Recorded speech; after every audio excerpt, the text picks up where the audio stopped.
The era from 1869 to 1896 was known as the era of forgettable presidents because of the rampant corruption that took hold of the country and made it hard for the presidents to do anything except usually succumb to it.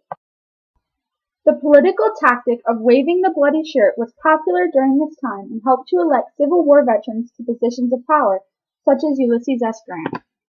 Due to the massive amounts of corruption during this time, the economy was incredibly unstable and for the majority of the era could be described as in shambles. The graft that overtook the country from 1869 to 1896 also contributed to politics that were heated only by non-political differences such as religious or ethnic background. The election of 1876 between Hayes and Tilden brought an end to Reconstruction, but kindled the fire of racism brewing in the South. This is because, with the removal of federal troops and the implication of Jim Crow laws, ethnic clashes and eventually segregation came to dominate the South. The dishonesty that characterized this era mostly stemmed from businesses, often railroad companies such as the federally backed Union Pacific Railroad and the Credit Mobilier. However, politics were also breeding grounds for crookedness, such as with the Fisk and Gould gold market scheme, which resulted in the near collapse of the American economy due to greed. Another example of this crookedness was Boss Tweed's Tammany Hall ring, which stole millions of dollars from the city of New York. This gilded age of American history clearly shows that all that glitters is not gold.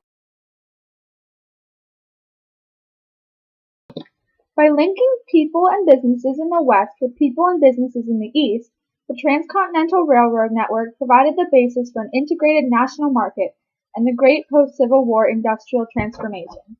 The abuses in the railroad industry that contributed to the first efforts at industrial regulation by the federal government included corruption, exploitation of the land and people living on it, and the monopolies held by railroad kings. The economy came to be dominated by giant trusts, such as those headed by Carnegie and Rockefeller in the steel and oil industries, because these trust giants mostly got rid of their competition, therefore they were the only ones with enough money to attempt to dominate the economy.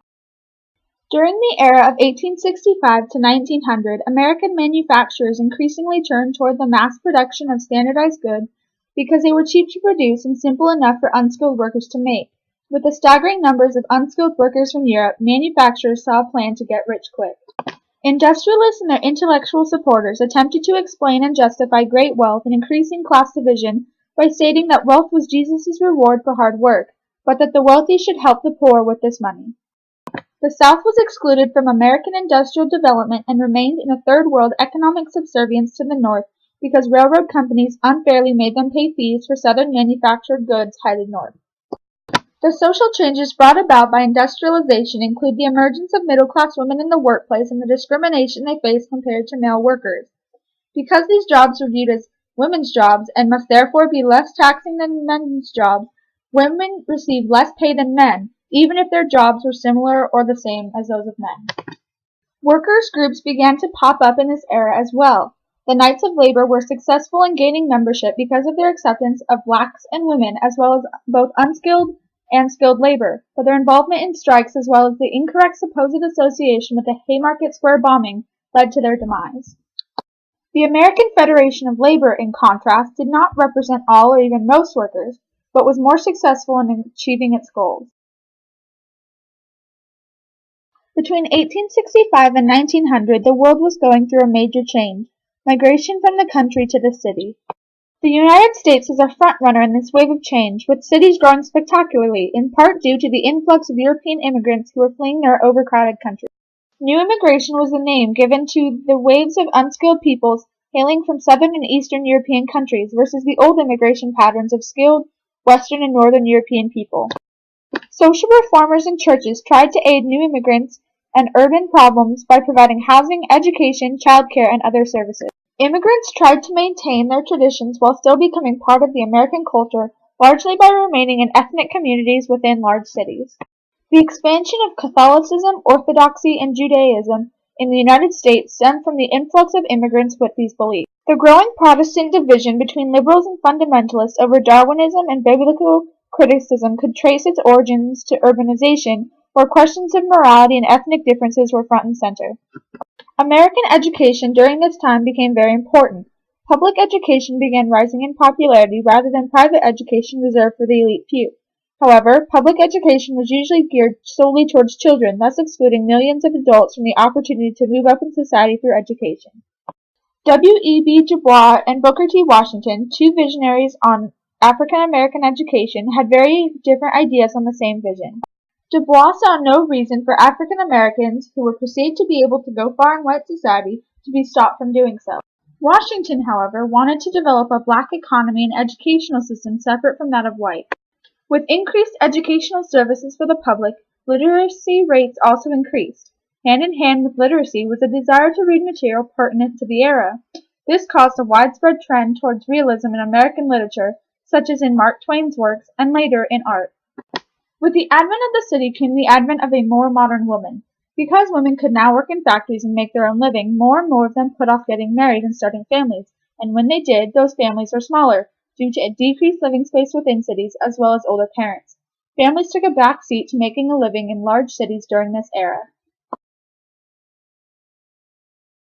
The conflicts and battles that accompanied white American migration into the Great Plains in the far west were largely based on the fact that white Americans, both knowingly and unknowingly, were destroying the Native American culture bit by bit.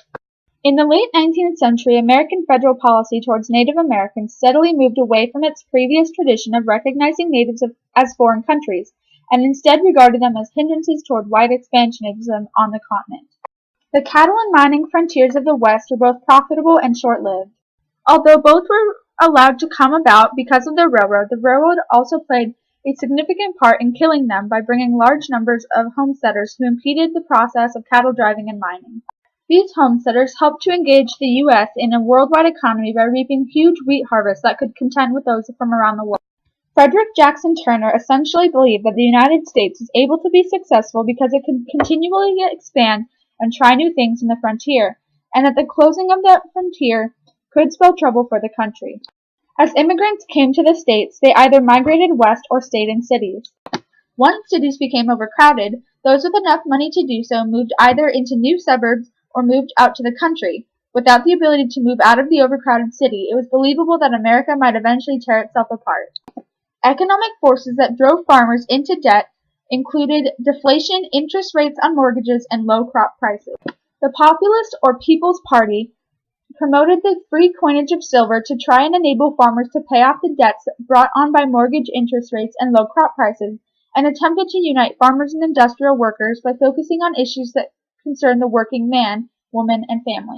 The Democratic Party revolted on Cleveland because he had been president when the Depression of 1893 took place. He had used federal troops to intervene in the Pullman strike, and his money policies resembled those of the Republican Party over those of the Democratic Party.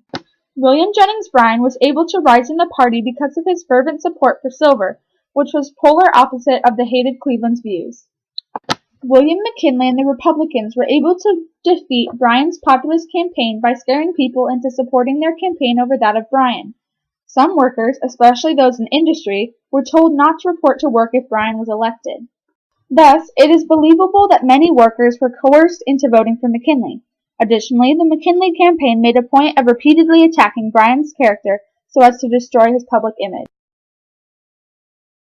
The United States suddenly abandoned its isolationism and turned outward at the end of the 19th century, mostly because the yellow journalism of William Randolph Hearst and Joseph Pulitzer made foreign exploits out to be adventures worthy of manly men. Other forces pushing for overseas expansion included the desire to become a world dominator through establishing a powerful navy, as well as business and religious interests. The Spanish-American War was caused both because of Americans wanting to protect their business interests, as well as by the yellow journalism of Hearst and Pulitzer, which made the plight of the Cubans out to be much worse than it actually was. On a side note, the explosion of the Maine was additionally a cause of war, because Americans believed that the Spanish had intentionally blown up the ship. The unintended results of the Spanish-American War included the conquest of Puerto Rico and the Philippines, which came under American control with the defeat of the Spanish. In the Philippines, guerrilla warfare broke out because the Filipinos were not given their independence. Additionally, the American schools that were set up to educate the people of the Philippines were viewed in a negative light, because it was believed that they were there to forcibly Americanize the Filipinos. Opposing arguments to imperialism in the Philippines included a large Filipino population with a completely different language, culture, and race, Converting the Filipinos to Protestantism could not be achieved by force, and having colonies contradicted America's historic values of self-determination and anti-colonialism. The open door policy essentially told European powers in China that Chinese rights were to be respected and that China was not to be broken up into colonies. By stopping the European colonization of China, the United States was able to protect its interests there. The Republican victory in 1900 was important because it played a large part in allowing the United States to become a contender and later a superpower among the world's top countries. The rise of Teddy Roosevelt had much the same effect. His endorsement of American power gave the American public someone to turn towards as a leader in their conquest of the world. Roosevelt's assertive policies in Latin America can be summarized to essentially say that he forced Latin American countries to do whatever the United States wanted, and that the U.S. had more power than Central American countries. Roosevelt's corollary to the Monroe Doctrine aroused such controversy mainly because it eventually allowed the United States to do whatever it wanted, whenever it wanted, with Latin American countries. Roosevelt's foreign policies were nearly always based around some sort of gain for the United States. He was able to negotiate an unsatisfactory peace between the Japanese and the Russians, which left the Russians weak in order to offset the increasingly powerful Japan, and which quelled, for a time, American fears about Japan's power. The Japanese felt cheated by these negotiations, and the relationship between Japan and the United States soured.